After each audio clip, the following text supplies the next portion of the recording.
So the United States outspends literally every other nation on Earth Yeah. to build what is, I mean, essentially the ultimate healthcare fortress. We pour more than double the capital per capita into our medical system compared to any of our peer nations. Right. More than double. Yeah, more than double. So with all that money, all that technology, all the infrastructure we have, why do we rank dead last in life expectancy among high-income countries? It's wild.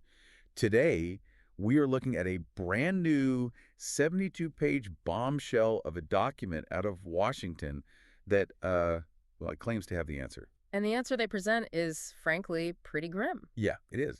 The answer is that the fortress we are paying for is fundamentally flawed, and the roof is essentially caving in on our youngest generation.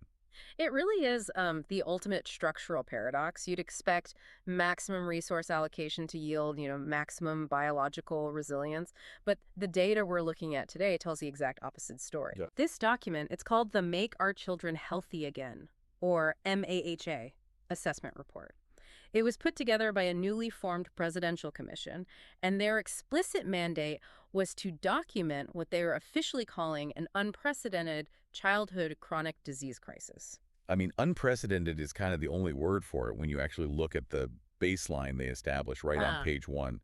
The report cites this CDC data showing that out of the roughly, I think it's 73 million children currently living in the U.S. Yeah, about 73 million. Right. Out of those 73 million, over 40% have at least one chronic health condition. And we're not talking about like catching the seasonal flu or, scraping a knee. We're not at all. We're talking about severe asthma, clinical obesity, really complex autoimmune diseases, and severe behavioral disorders. Visualizing that statistic is just jarring. I mean, if you walk into a typical American kindergarten classroom today, almost half of those 5-year-olds are already carrying a chronic systemic biological burden. Half of them. That's just crazy. Right. These are conditions that fundamentally alter the cellular and metabolic trajectory of a human life before it has even really had a chance to mature. Yeah. Now, before we go any further, we need to lay down a very clear disclaimer for you, the listener. The mission of this deep dive today is strict impartiality. Yes, very important to state that. The MAHA assessment is, well, it's a sweeping, highly aggressive structural critique.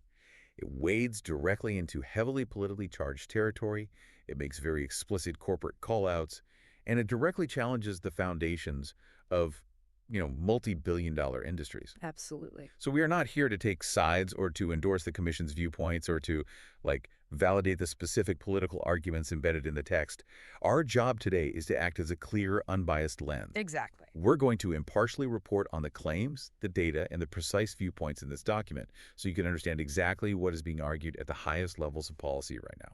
Right. We are just here to examine the architecture of their claims without any ideological distortion. I mean, we're basically breaking down the blueprints of a massive argument about how the modern American ecosystem operates. And look, even if you don't have kids, this is still profoundly relevant to you. This is about the biological and environmental ecosystem you are living in right now. We are going to look at how a century of modernization and corporate influence has literally reshaped our environment, from the food we ingest to the air we breathe, and even the digital spaces we inhabit. It affects absolutely everyone. It really does. Okay, let's unpack this. The Commission structures this whole crisis around 4 massive environmental drivers. And I think the most logical place to start is with the environment that we voluntarily put inside our bodies multiple times a day, which is our food. Yeah, to really understand the dietary environment we live in right now, the report actually takes us back to a very specific historical pivot point, which is the years immediately following World War II. Right, the post-war era. Exactly. And the context here is critical. You had this global population recovering from total devastation, and the existential threat facing humanity wasn't chronic disease, it was a sheer caloric deficit. Right, the mission back then wasn't like optimal cellular health. The mission was literally prevent mass starvation. Prevent starvation, exactly. They needed to generate as many calories as cheaply and efficiently as possible. And they needed those calories to survive massive transport times without going bad. Precisely. So the United States scaled up these massive industrial farming and food processing techniques. And I mean, from an engineering and logistics standpoint, it was an absolute triumph. We completely conquered the caloric deficit. But at a cost. A huge cost. The commission argues that this triumph had a catastrophic, totally unintended byproduct, which is the total dominance of ultra-processed foods, or UPS. And when they say dominance, the statistics they pull are just staggering. Yeah. Nearly 70% of the calories an American child consumes today come from ultra-processed foods. 70%. Yeah. And a century ago, that number was practically zero. We have completely swapped out the foundational building blocks of the human body in just, what, a couple of generations. Yeah, and biologically speaking, a century is nothing. It's an evolutionary microsecond. Yet we've totally overhauled the chemical composition of our primary fuel source. It's wild. The report breaks down this dietary takeover into 3 specific macro-level shifts. And the first one they focus on is ultra-processed grains. Okay, so like white flour and stuff. Exactly. When you take a whole grain, like wheat, and you industrially process it into white flour, you strip away the fibrous outer layers. The bran. Yeah. Right, the bran. And you also strip away the nutrient-dense germ. Oh. So you are basically just left with pure starch. So instead of your digestive system having to actually do the hard work of breaking down that complex fibrous structure, which, takes time and gives you this slow, steady release of energy, the ultra-processed grain just flashes straight into your bloodstream. It flashes right in. The biological mechanism here is a massive, rapid spike in blood glucose. And that's followed immediately by an enormous release of insulin from the pancreas to try and clear that glucose out of the blood. So it's just this constant up and down. Right. It creates a metabolic roller coaster that, over time, just completely exhausts the body's insulin response. Wow. And then the second shift the report identifies is the sheer volume of ultra-processed sugars. They note that 63% of Americans are now getting over 10% of their daily calories strictly from added sugars.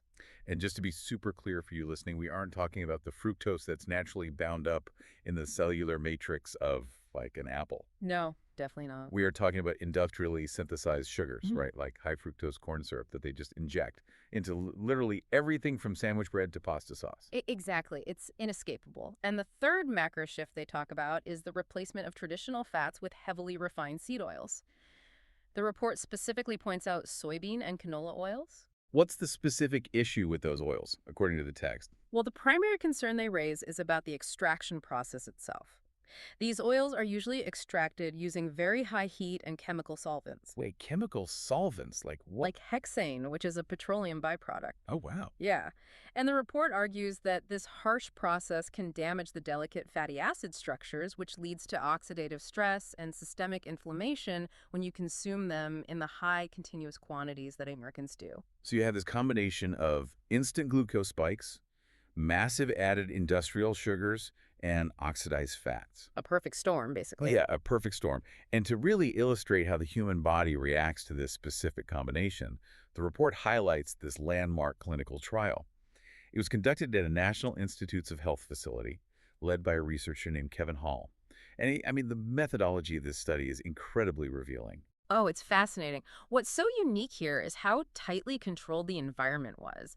This wasn't one of those standard nutrition surveys where people just self-report what they ate, which we all know is terribly inaccurate. Right, people always lie on those. Exactly. Instead, they took 20 adults and basically locked them in a metabolic ward at the NIH for a month. Locked them in. That's hardcore. Seriously. For 2 weeks, they were given an ultra-processed diet, and for the other 2 weeks, an unprocessed whole food diet. And the meals were perfectly matched. Matched how? Well, they had the exact same total calories presented to them on the plate. They had the exact same macronutrient breakdown of carbs, fats, and proteins. The same sugar, the same sodium, the same fiber. Literally, the only variable was the level of industrial processing. And the participants were told they could eat as much or as little as they wanted, right? Like unlimited access. Ad libitum, yes. Eat whatever you want from what's provided. And the results are just mind-blowing to me. When the participants were on the whole food diet, they naturally stopped eating. They consumed roughly 500 fewer calories a day, and they actually lost weight. Just naturally, without trying. Right. But when they were on the ultra-processed diet, they consistently overate by about 500 calories and gained weight.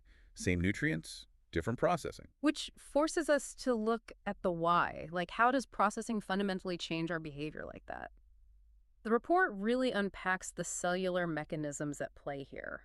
When you eat whole foods, the sheer act of chewing and the time it takes for your stomach to break down those complex cellular structures, it triggers a cascade of satiety hormones. So your stomach is literally sending a text message to your brain. Essentially, yes. Hormones